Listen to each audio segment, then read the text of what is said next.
اعوذ باللہ من الشیطان الرجیم بسم اللہ الرحمن الرحیم قالوا ان یسرق فقد سرق اخ له من قبل۔ اب ان کی دیکھیے وہ ابھی تک ان کی طبیعت کے اندر وہ ہلکا پن جو ہے، زیادہ سخت لفظ میری زبان پر آ رہا تھا، ہلکا پن باقی ہے۔ انہوں نے کہا اچھا اس نے چوری کی ہے تو اس کا ایک بھائی اور بھی تھا، یعنی یوسف، اس نے بھی چوری کی تھی۔ یہ ایسے ہی ہیں، یہ دونوں بھائی جو ہیں یہ اسی قسم کے ہیں۔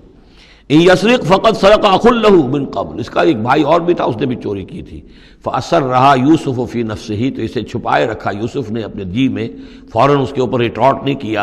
ولم یبدھا لهم، اور اس کو ظاہر نہیں کیا ان پر، اپنے دل میں انہوں نے کہا قال انتم شر مکانا، تم ہو بدترین لوگ۔ یہ تم جو ہے اس پر ہی چوری کا الزام تو خیر لگی گیا، وہ تو اللہ کی تدبیر سے میں نے خود لگوایا ہے، لیکن مجھ پر بھی لگا رہے ہو کہ اس کے بھائی نے بھی چوری کی تھی۔ تم لوگ بدتر ہو درجے میں۔ واللہ عالم بما تصفون، اور جو کچھ تم بیان کر رہے ہو اللہ اس کی حقیقت سے خوب واقف ہے۔ قالوا یا ایھا العزیز، اب وہ گڑ گڑانے پر آ گئے، کیا کریں اب؟ ابا جان سے، حضرت یعقوب علیہ السلام سے تو پختہ وعدہ کر کے آئے تھے، قسمیں کھا کے آئے تھے۔ قالوا یا ایھا العزیز ان له ابا شیخا کبیرا، اے مختار مطلق، اے ان معاملات کے اندر اختیار رکھنے والے، اے عزیز، ان له ابا شیخا کبیرا، اس کا بنیامین کا باپ جو ہے بہت بوڑھا ہے، ضعیف ہے۔ فخذ احدنا مکانہ، ہم میں سے کسی کو اس کی جگہ پر روک لے، بدل دے، اس کو جانے دے اور ہم میں سے کسی کو رکھ لے۔ انا نراک من المحسنین، ہم دیکھتے ہیں کہ تم تو بڑے ہی نیک انسان ہو۔ قال معاذ اللہ، حضرت یوسف نے فرمایا اللہ کی پناہ، ان ناخذ الا من وجدنا متاعنا عنده، اس کی اللہ سے پناہ اس کی کہ ہم پکڑیں اس کو کہ سوائے اس کے کسی اور کو جس کے پاس کہ اس کا ہمارا مال برآمد ہوا ہے۔ انا اذا لظالمون، اس صورت میں تو ہم ظالم ہوں گے۔ فلما استيئسوا منه، جب وہ ساری اپنی جو بھی ہو سکتی تھی منت سماجت کر کے جب مایوس ہو گئے کہ حضرت یوسف بات ماننے والے نہیں ہیں، خلصوا نجیہ، اب وہ ایک طرف ہو گئے، علیحدگی میں جا کر آپس میں مشورہ کیا، اب کیا کریں؟ قال کبیرہم، کہا ان کے بڑے نے، یہ وہی یہودا جس نے اس وقت بھی کہا تھا حضرت یوسف کے بارے میں کہ قتل مت کرو، لا تقتلوا یوسف وَاطْرَحُوهُ فِي أَرْضٍ يَخْلُ لَكُمْ وَجْهُ أَبِيكُمْ، کسی زمین میں کہیں پھینک دو ان کو، لیکن یہ کہ وہی شخص اب کہہ رہا ہے قال کبیرہم أَلَمْ تَعْلَمُوا أَنَّ أَبَاكُمْ قَدْ أَخَذَ عَلَيْكُمْ مَوْثِقًا، جانتے ہو نا کہ تمہارے والد نے، حضرت یعقوب علیہ السلام نے تم سے پختہ قسم لی ہوئی ہے، عہد لیا ہوا ہے، من اللہ، اور اللہ کے نام پر وہ عہد ہوا، وَمِن قَبْلُ مَا فَرَّطْتُمْ فِي يُوسُف، اور یاد کرو اس سے پہلے تم نے کتنی زیادتی کی تھی، کتنا تم نے بڑا جرم کیا تھا یوسف کے معاملے میں۔ فَلَنْ أَبْرَحَ الْأَرْضَ، تو میں تو اب اس زمین سے نہیں کھسکوں گا، یہاں سے ہلوں گا نہیں، میں یہیں رہوں گا حَتَّى يَأْذَنَ لِي أَبِي، یہاں تک کہ والد خود مجھے اجازت دے، اگر وہ ہماری جو بھی تم ایکسپلینیشن جا کر دو وہ مطمئن ہو جائیں اور پھر وہ اجازت دیں گے تو میں یہاں سے ٹلوں گا، ورنہ میں یہیں رہوں گا۔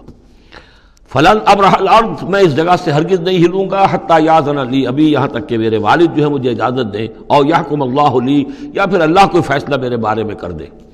وہو خیر الحاکمین، اور یقیناً وہ بہترین فیصلہ کرنے والا ہے۔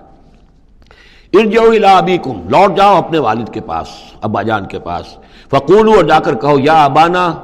ابا جان، ان ابنک سرق، آپ کے بیٹے نے بنیامین نے چوری کی، وما شہدنا الا بما علمنا، اور ہم کچھ گواہی نہیں دے سکتے، ہم تو وہی کچھ کہہ رہے ہیں جو ہمارے علم میں آیا ہے، ہم کچھ نہیں کہہ سکتے۔ وما كنا للغیب حافظین، اور ہم غیب کے کہ ہم حافظ نہیں ہیں، ہمارے پاس اس کا کوئی ذریعہ نہیں ہے کہ اصل حقیقت سمجھ سکیں۔ جو بات سامنے آئی ہے وہ یہ ہے کہ بنیامین نے چوری کی ہے۔ ان ابنک سرق، یا ابانا ان ابنک سرق وما شہدنا الا بما علمنا ما كنا للغیب حافظین واسأل القریۃ التی کنا فیہا، آپ خود جا کر پوچھ لیجئے اس بستی والوں سے جس میں ہم تھے، وہاں جا کے تفتیش کر لیجئے، والعیر التی اقبلنا فیہا، یا اس قافلے والوں سے پوچھ لیجئے جن کے ساتھ ہم گئے تھے۔ ظاہر بات ہے کہ یہ سب بڑے بڑے قافلوں کی شکل میں چلتے تھے اور لوگ بھی وہاں جاتے تھے یہ راشن لینے کے لیے، تو وہ جو قافلہ جس کے ساتھ ہم گئے تھے ان سے پوچھ لیجئے، وہ ساری بات آپ کو بتا دیں گے کہ وہاں کیا ماجرا ہوا ہے۔ وَإِنَّا لَصَادِقُونَ، اور ہم یقیناً جو کچھ عرض کر رہے ہیں صحیح کہہ رہے ہیں۔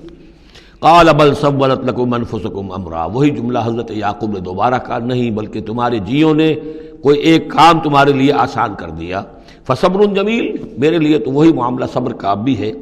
صبر ہی بہتر ہے۔ عسى الله ان ياتيني بهم جميعا، ہو سکتا ہے، مجھے امید ہے اللہ ان سب کو لے آئے گا میرے پاس، یعنی یہ کہ اجمالی طور پر اللہ تعالیٰ نے یہ علم دے رکھا تھا حضرت یعقوب کو کہ حضرت یوسف نہ فوت ہوئے ہیں نہ ہلاک ہوئے ہیں، کہاں ہیں یہ پتہ نہیں تھا، یہ توقع بھی تھی کہ وہ مل جائیں گے آپ سے، لیکن اسی وجہ سے وہ ہجر اور فراق جو تھا، شدید محبت جو تھی حضرت یعقوب کو حضرت یوسف سے، اس کی وجہ سے وہ بہت نڈھال، بہت مزمحل، رو رو کر ان کی آنکھیں سفید ہو چکی تھیں اور بینائی زائل ہو چکی تھی، لیکن انہیں یہ امید تھی کہ ایک دن آئے گا کہ یوسف آ جائے گا، مجھ سے ملے گا۔ یہ بات بڑی سمجھ لینے کی ہے، کسی کا بچہ فوت ہو جائے، اپنے ہاتھ سے جا کے قبر میں اتار آئے تو کچھ دنوں کے بعد اسے ٹھنڈ ہو جاتی ہے، لیکن کسی کا بچہ گم ہو جائے، وہ جو بیتتی ہے پھر والدین کے اوپر، نہ یہ معلوم ہے کہ فوت ہو گیا، نہ معلوم کہاں ہے، کس حال میں ہے۔ اب جس طریقے سے اغوا کر کے لے جاتے ہیں، خرکار لے جاتے ہیں بچوں کے، جب حشر کرتے ہیں، تو یہ گویا کہ سوہان روح، فوت ہو گیا، دفن کیا، گویا کہ جو بھی صدمہ ہوا لیکن کچھ دنوں کے بعد چین آ جاتی ہے، لیکن یہ معلوم ہو کہ فوت نہیں ہوا، اور یہ علم تھا حضرت یعقوب کو کہ حضرت یوسف زندہ ہیں، باقی کہاں ہے کس حال میں یہ نہیں، اور اس کی بنا پر وہ غمگین تھے۔ لیکن اب یہ ہوا کہ ایک یک نہ شد دو شد بلکہ سہ شد،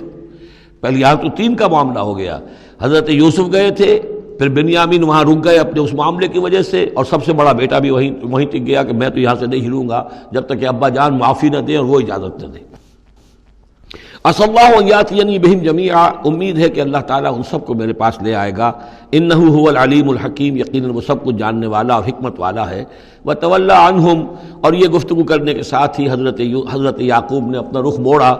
وقال یا اسفا علی یوسف، اور پھر انہوں نے دہائی دے کر ہائے افسوس یوسف، اور رونا شروع کر دیا۔ وابیضت عیناہ من الحزن، اور ان کی آنکھیں جو ہیں اس صدمے کی وجہ سے سفید ہو گئی تھیں، کیٹریکٹ ہوا ہوگا یا اور کچھ آ گیا ہو، سفیدی آ گئی ہو، کارنیا پر آئی ہو، اللہ عالم۔ اب یہ ہے کہ جو بھی اسپیشلسٹ ہیں آئیز کے، انہیں سوچنا چاہیے کہ صدمے کا اثر جو ہے آنکھوں پر اگر ہو تو کس نوعیت سے آیا، اس کا جو لینز متاثر ہوتا ہے یا کارنیا متاثر ہوتا ہے۔ وَابْيَضَّتْ عَيْنَاهُ مِنَ الْحُزْنِ فَهُوَ كَظِيمٌ، وہ جو اندر ہی اندر اپنے رنج کو گھونٹ رہے تھے، پی رہے تھے اندر ہی اندر، اس کا یہ اثر ہوا کہ ان کی آنکھیں جو ہیں وہ سفید ہو گئی تھی۔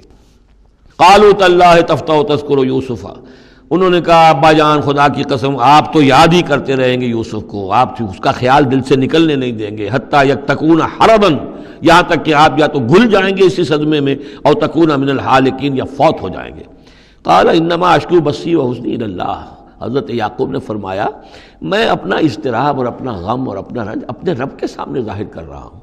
میں نے تم سے تو کچھ نہیں کہا، میں نے تمہیں کوئی لان تان نہیں کی، تم پر کوئی باس پرس نہیں کی، میں تم سے کیا کہہ رہا ہوں، انما اشکو بثی وحزنی الی اللہ، اللہ کے ساتھ بات کر رہا ہوں۔ یہی الفاظ ہیں جو حضور نے طائف میں کہے تھے، اللہم الیک اشکو ضعف قوتی وقلت حیلتی وہوانی علی الناس، اے اللہ تیری ہی جناب میں فریاد لے کر آیا ہوں، شکوہ لے کر آیا ہوں، شکایت لے کر آیا ہوں اپنے مسائل کی کمی کا، اپنی قوت کی کمی کا، اور جو لوگوں کے سامنے توہین ہو رہی ہے اس کا کہاں جاؤں، کس کے پاس جاؤں، الی من تکلنی، مجھے کس کے حوالے کر دیا ہے۔ انما اشکو بثی وحزنی الی اللہ واعلم من اللہ ما لا تعلمون، اور مجھے اللہ کی طرف سے ان چیزوں کا علم حاصل ہے جو تمہیں حاصل نہیں ہے، یعنی یہی اجمالی طور پر کہ حضرت یوسف زندہ ہیں، فوت نہیں ہوئے۔ یا بنی اذهبوا، اے میرے بیٹو جاؤ، فتحسسوا من یوسف واخیہ، جاؤ تلاش کرو یوسف کو بھی اس کے بھائی کو بھی، ولا تیأسوا من روح اللہ، اور اللہ کی رحمت سے اور اللہ کے فضل سے مایوس نہ ہو، انہ لا ییأس من روح اللہ الا القوم الکافرون، یقیناً اللہ تعالیٰ کی عنایتوں سے مایوس تو وہی ہوتے ہیں کہ جو کافر ہوتے ہیں، جو صاحب ایمان ہے وہ اللہ تعالیٰ کی رحمت سے کبھی مایوس نہیں ہوتا۔ صدق اللہ العظیم۔